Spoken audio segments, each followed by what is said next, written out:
Little known facts about me, back in the 90s, I was the chaplain for the Astros for 2 years. I would speak to the team before the games and stuff, and after 2 years, they fired me.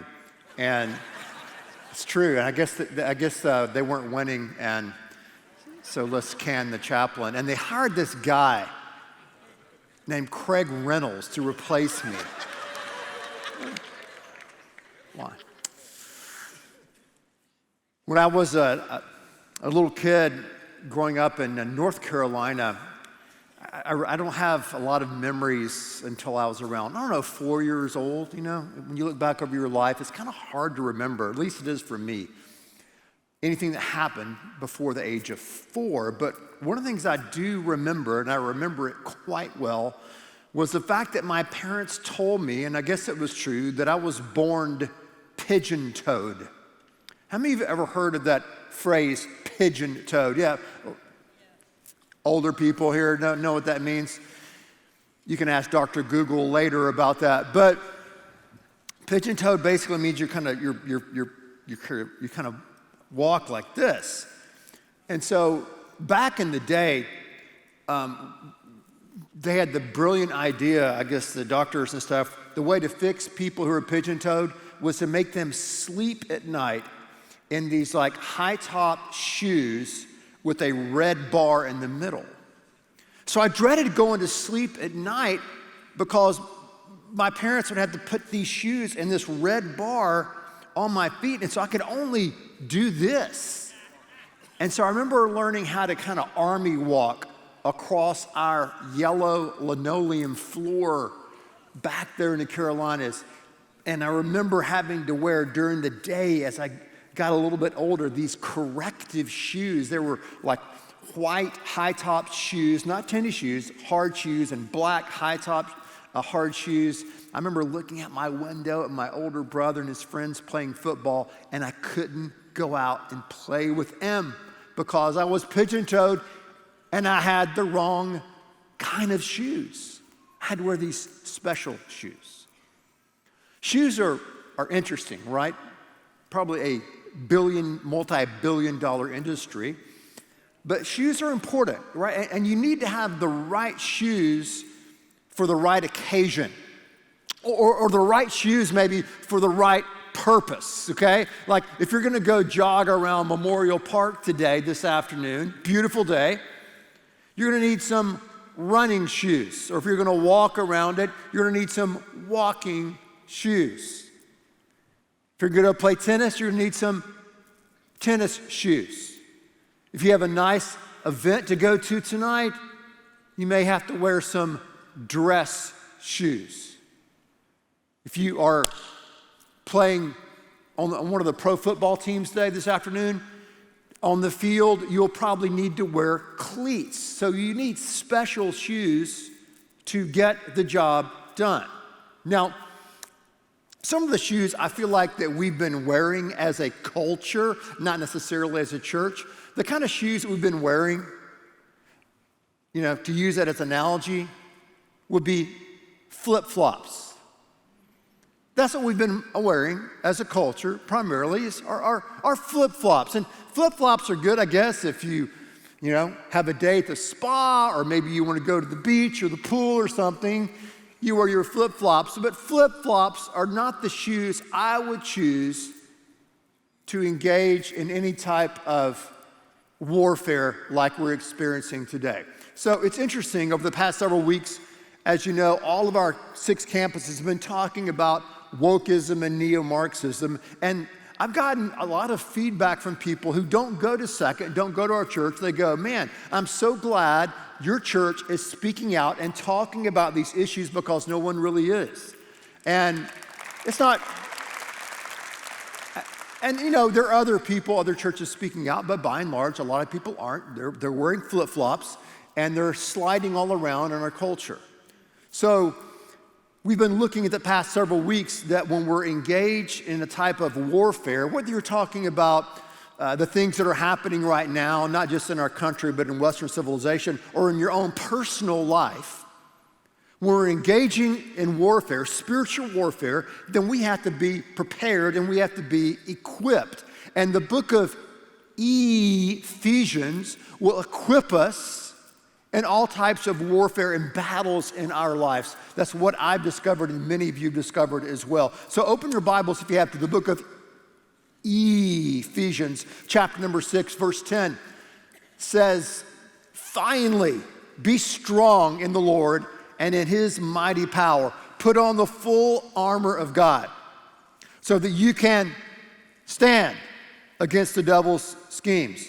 For our struggle is not against flesh and blood, but against the rulers, authorities, powers of this dark world, and the spiritual forces of evil in the heavenly realms. Therefore, put on the full armor of God so that when the day of evil comes, you will be able to stand your ground. After you've done everything to stand firm then, with the belt of truth buckled around your waist, with the breastplate of righteousness in place, and with your feet, there you go, your feet fitted with the readiness that comes from the gospel of peace." Did you notice that? You don't have to be a theologian to see that.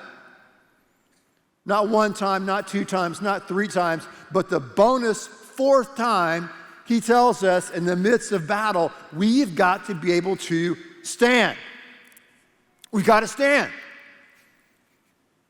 We can't cower, we can't compromise, we can't, wimp out, we can't slink out, we can't flip-flop.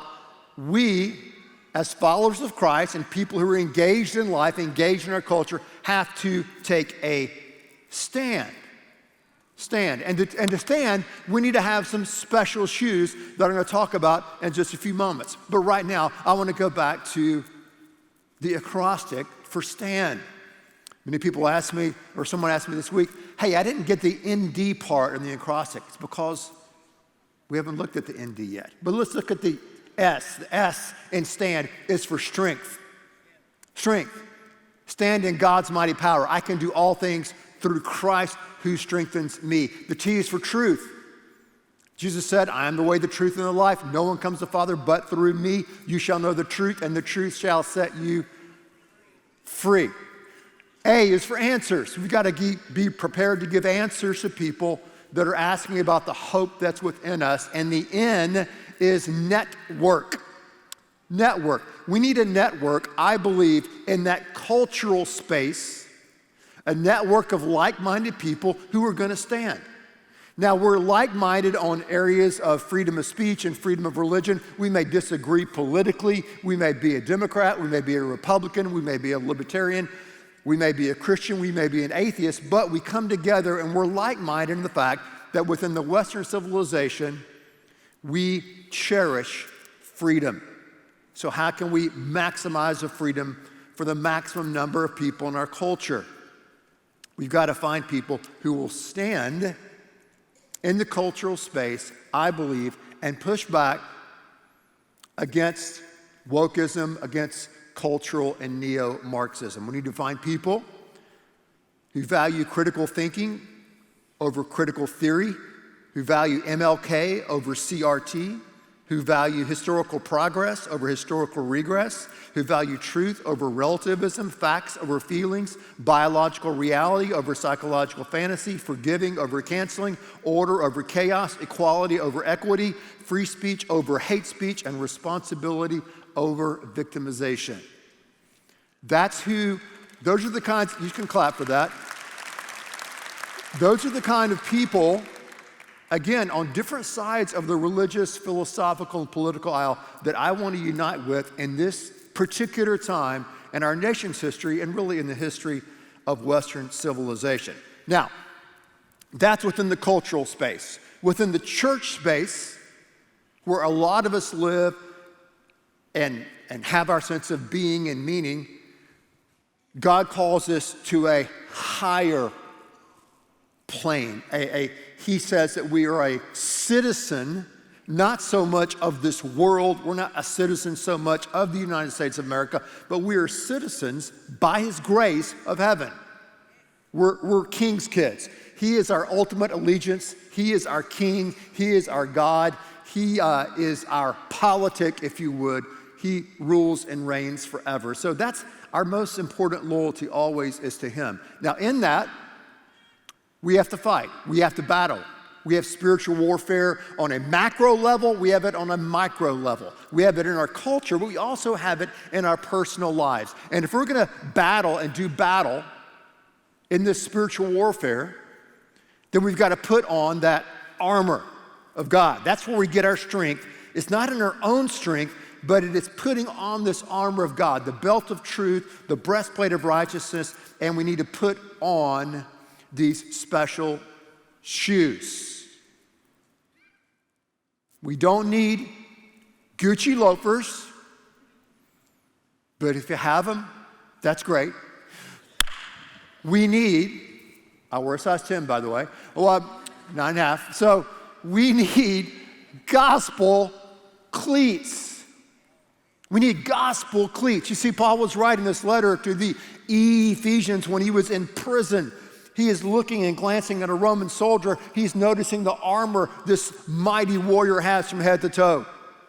So now he looks at his feet and sees that his feet have these special cleats, these Roman sandals with covering over the top and leather that it straps around, and these spikes on the bottom. And that would allow the soldier in the midst of battle to stand there, boom, when they need to stand, to hold their ground when they needed to hold their ground. Also, these cleats would allow them to move. It gave them mobility, and they can move forward with power because they would dig these cleats into the ground and allow them to have that sense of stability that would propel them forward in battle. Paul uses these cleats as an analogy for you and me. These are gospel cleats. These are the gospel of peace. And we have to put on this gospel of peace in all readiness. What does that look like? 3 ways. The gospel, and these gospel cleats, if you will, help us and help you, in a sense, benefits. First of all, the gospel cleats, I think the gospel gives you reliability. Reliability. We live in a world and time where trust levels are really low, where it's hard to rely on people. It's hard to rely on authority structures. It's hard to rely sometimes on technology. Have you tried unplugging it? Yes, I have. It's hard to find someone or something to rely on. The gospel says that we can rely on God, on His goodness and His faithfulness. As Kiara was singing earlier, all my life you have been faithful to me. So the good news of the gospel of peace gives us the reality that God is reliable. When everything else seems unreliable, when there's so much uncertainty in our world, God is reliable. We can count on God and count on His faithfulness. I need a chair. Thank you. This is Ben Flanagan, by the way. He's a pastor on our staff. Also, air traffic control. That's why he's wearing the headset. Here's a chair, right? I love this chair. I praise this chair. This chair is so wonderful. My grandfather, my grandmother always talked to me about the chair and how important the chair is in my life. I love this chair. Praise be, hallelujah, to this wonderful, mighty, powerful, faithful chair. I love this chair. I read books about this chair every single day. This book tells me how great this chair is, and I believe in this chair. I really do believe in this chair. I trust in this chair. I believe that this chair is more reliable than anything in the world. It's more important than money. It's more important than politics. This chair is everything to me. Do I really believe and rely on that chair?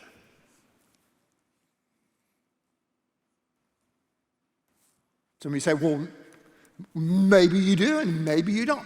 There's only one way to find out if I really believe and rely and trust in the chair. Right? It's to sit down on it. It's to put my full weight on this chair. Now, what's holding me up? Is it my belief and my faith and my enthusiasm and the fact that I've read a lot about the chair? No, what's holding me up when I trust and rely is the faithfulness of the chair itself. The gospel assures us that God is faithful. God is reliable. Even when we are faithless and unreliable, God is reliable. But I've got to put my full weight upon him, and I've got to trust him. And many times it's difficult to trust God in the midst of warfare, in the midst of darkness. And someone said this to me years ago. They said, Ben, listen, don't doubt in the dark what you've believed in the light. Don't doubt in the dark what you've believed in the light. In the light we know that God is faithful. Jesus Christ is the same yesterday, today, and forever. The gospel, these gospel cleats, teach us, show us that God is faithful. He is reliable. Also, the gospel gives you not just a sense of reliability, but it gives you a sense of stability. Stability. We live in unprecedented times. We live in unstable times. We live in uncertain times. We live in slippery times. I can remember years ago, our church took a mission trip to a place called Tuzamapan. Tuzamapan is a small town located in the jungle-like mountains of Puebla. How many of you have ever been to the state of Puebla? Anybody ever been to Puebla in here? Yes, we see some people into Puebla. So we flew into the city of Puebla, then we had to drive 5 hours in a bus up to this place called Tuzamapan. There were people in Tuzamapan that didn't speak Spanish. They just spoke Totonac, their native tongue. So we're up here, I remember there with a group of people and some other friends and brothers and sisters from Mexico, and we're trying to go through this jungle path. I think it used to be a creek, and we're just falling and slipping because we just can't get our footing. We can't make our way through the path. It's because we're wearing the wrong kinds of what? Shoes. And without the right kind of shoes, we're not stable. We're not stable. This gospel of peace, this good news about what God has done for us, gives us a sense of stability in an unstable world. God doesn't change. We can fully and totally rely and trust in him when we feel things are getting shaky and unstable. And there are times in our life when we are just reaching and trying and asking God, God, help me to find that stability in you. Also, the gospel gives us mobility. It gives us mobility in our life. Does that make sense? In other words, so when you have these cleats on, these gospel cleats, these cleats allow us to get a grip on the ground of the terrain we're in that allows us to move forward. It allows us to move forward. Because many times in our life, we get in a place where we feel like we are stuck. We are immobile. We are in the ditch. We are in a quagmire. And we're wondering, how do I get out? And our mind is filled with regret. We say, golly, this has happened. It's so horrific and so bad. There's no way I can get out of this ditch. And then we start thinking about the future, and the future freaks us out, and it fills our hearts and minds with anxiety. What can we do? Then we start thinking about the present, and we just feel totally immobile. This gospel of peace, when it gets into our hearts and minds, gives us that ability to move forward. We realize, wait a minute, God is taking care of my past. When I have confessed my mistakes, my sins to him, he's taking care of that. God has also given me his strength and his power by his Spirit in my life right now. He is with me in the present. Also, I know that God is going to be with me in the future. And I'm going to say, God, I want to give you this quagmire. I want to give you this mess. And God, give me that power to take the next step forward, to dig in with these cleats that I can move forward because I know that you are in the redemption business. So as we sing on the beach retreats, something beautiful, something good, all my confusion he understood, and eventually God, by his grace, by his Spirit, can make something beautiful out of our life. The gospel gives us this ability to move forward. I love the quote by Kierkegaard that I've used many times. Life can only be understood backwards, but it must be lived forwards. God's gospel, his grace, his forgiveness, his ability to redeem the years the locusts have eaten allows us to move forward with hope and confidence in him. That's why Paul can write, I am not ashamed of the gospel of Jesus Christ, for it is the power of God unto salvation, restoration to everyone who believes and trusts in him.